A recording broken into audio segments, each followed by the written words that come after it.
Hello दोस्तों, मेरे YouTube channel पर आप सभी का स्वागत है। आज मैं आपको सुना रही हूँ एक छोटी सी कहानी, स्वर्ग और नर्क की कहानी। एक बार की बात है, गांव में एक पवित्र व्यक्ति रहता था। वह हमेशा स्वर्ग और नर्क के बारे में जानने के लिए उत्सुक रहता था। एक दिन पवित्र व्यक्ति भगवान से मिला। जब वह भगवान से मिला तो उसने पूछा, प्रभु, क्या आप मुझे बता सकते हैं कि स्वर्ग और नर्क कैसा है? भगवान मुस्कुराए और उसे दूसरी दुनिया में ले गए। वहां वे दो दरवाजों के सामने खड़े थे। भगवान ने उसे जाने के लिए कहा और प्रत्येक दरवाजे के अंदर जाकर खुद देखने के लिए कहा। पवित्र व्यक्ति ने जाकर पहला दरवाजा खोला। वहां उसने एक बड़ी गोल मेज देखी जिसके चारों ओर लोग बैठे थे। मेज के बीच में स्वादिष्ट सूप का एक बड़ा बर्तन रखा गया था। वहां बैठे सभी लोगों के हाथों में बहुत लंबे चम्मच थे। मेज के बीच में स्वादिष्ट सूप के बर्तन तक पहुंचने के लिए चम्मच काफी लंबे थे, लेकिन लंबे चम्मच के कारण भोजन से भरा चम्मच लोग मुंह में नहीं ले पा रहे थे। लंबे चम्मच की वजह से खाना ना खा पाने के कारण वे सभी दुबले पतले और बीमार लग रहे थे।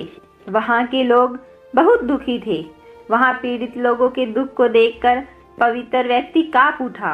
वह उस कमरे से बाहर आया और उसने दूसरे कमरे का दरवाजा खोला। दूसरा कमरा बिल्कुल पहले कमरे जैसा ही था। बड़ी गोल मेज और उसके बीच में एक स्वादिष्ट सूप का बर्तन। वहां बैठे सभी लोगों के हाथों में लंबे चम्मच थे, लेकिन यहाँ के लोग स्वस्थ थे। वे एक दूसरे से बातें कर रहे थे और खाना खा रहे थे।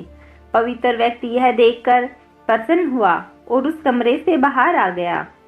फिर पवित्र व्यक्ति भगवान के पास गया और कहा, मुझे समझ नहीं आया कि दोनों कमरे एक ही जैसे हैं, फिर भी एक कमरा दुख से भरा और दूसरा सुख से भरा है।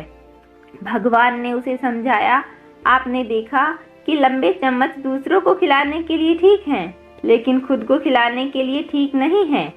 आप जिस कमरे में पहले गए थे वह नर्क था।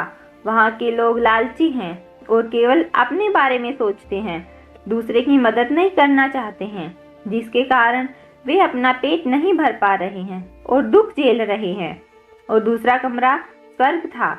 यह उन लोगों से भरा है जो एक दूसरे की परवाह करते हैं और प्यार करते हैं, एक दूसरे को उन लंबे चम्मच से खिलाते हैं जिससे वे स्वस्थ और सुखी रहते हैं। इस कहानी से हमें शिक्षा मिलती है, यदि हम एक दूसरे का समर्थन और देखभाल करें तो हम अपने जीवन को स्वर्ग बना सकते हैं और खुशी से जी सकते हैं। धन्यवाद। कहानी पसंद आए तो चैनल को सब्सक्राइब कर देना और वीडियो को लाइक कर देना।